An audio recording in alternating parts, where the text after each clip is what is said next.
Christian Shpendi ka qenë protagonist në këtë sezon në serin B me Vanellën e Cezenas, por fundi i tij nuk ishte ashtu siç shpresonte, pasi skuadra e tij u eliminua në play-off dhe vetë Shpendi humbi një penallti që mund të ndryshonte tërësisht fatin e sfidës.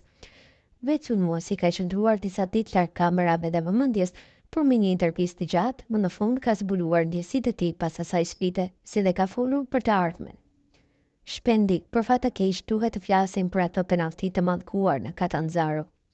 Nëse me të vërtet duhet, cila ishte gjëja e parë që bëre kur u ktheve në shtëpi të shtunën e kaluar? Për fat të mirë vëllai im Steven ishte në shtëpi, kështu që u futëm në dhomën tonë të vjetër të gjumit dhe biseduam për një kohë të gjatë, për ato penallti të famshme, por jo vetëm. Sa të rëndësishme ishin fjalët e vëllait tënd? Do të thosha shumë të rëndësishme. Askush në botë nuk më njeh më mirë se Steveni. Edhe pse, kur shkova në shtrat më të ishën ende 4-5 orë për të fjetur, mendova gjithë natën për ndeshjen e Catanzaros për penalltin time të humbur, për atë që mund të kishte ndodhur dhe atë që nuk ndodhi. Pastaj në agim, një rast kapitur, u shemba. Tani sa kohë do të duhet që kjo plagë e shëmtuar të shërohet? Zakonisht jam dikush që shef vetëm përpara, dikush që i pëlqen ta kthej faqen shpejt. Këtë herë megjithatë është ndryshe. Kjo jam plotësisht i vetëdijshëm është një plagë mjaft e madhe. Sezoni juaj ishte me 2 fytyra. Enti mirë këtë. Le të fillojmë me gjysmën e parë e sezonit. 10 gole të shënuar, të gjithë duke ju mbështetur, ekipet të mëdha të Serie A duke ju ndjekur, Italia duke menduar se mund t'ju rrëmbente nga Shqipëria. E gjitha veten brenda një prallë ngjyrosur partesi. E kisha nisur me këmbën e duhur, dihesha mirë, pastaj erdhi ai tëmtimi keq me Kozencën. Dhe ja ku vijnë lajmet e këqija, sepse në gjysmën e dytë të sezonit shënuat vetëm një gol të mjerueshëm dhe pastaj disa paraqitje për pull të kuqe. Nuk arrita të kaloja në mënyrë optimale atë tëmtim, arrita të kthehesha në fushë mjaft shpejt, por kyçi i këmbës ende më dhimbte. Mos ndodhi që e nxituat kohën e rikuperimit. Jo kjo, e përjashtoj kategorikisht. Isha thjesht shumë i pafat.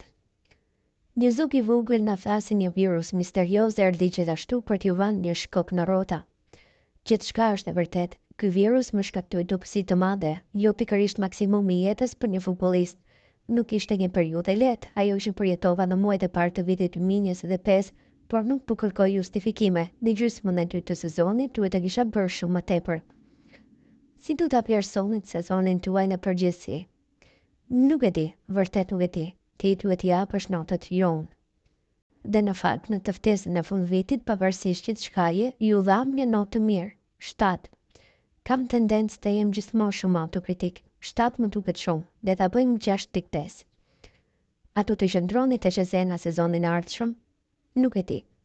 Me të vërtet nuk tini asgjë? Ju betohem, por mund t'ju them një gjë. Do ta rinisja me kënaqësi përsëri nga Cesena, për shumë arsye. Më tregoj një arsye. Pas ndeshjes me Catanzaron mora shumë fjalë ngushëllime nga tifozët bërtezi, shumë vlerësime, me qëra fjala, ju faleminderit të gjithëve, aftësia zemrës. Nëse përfaqësuesit tuaj do t'ju detyronin të mbledhni valixhat që në korrik, ato të preferonit të përfundonet në një klub tjetër italian, apo të provonet një aventurë jashtë vendit? Klubi italian, gjithjetër.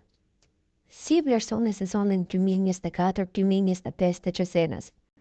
Jashtëzakonisht pozitiv. Nëse perën e kaluar dikush do të më kishte thënë që do të eliminohesha në ndeshjet e play-offit, do të kisha nënshkruar menjëherë.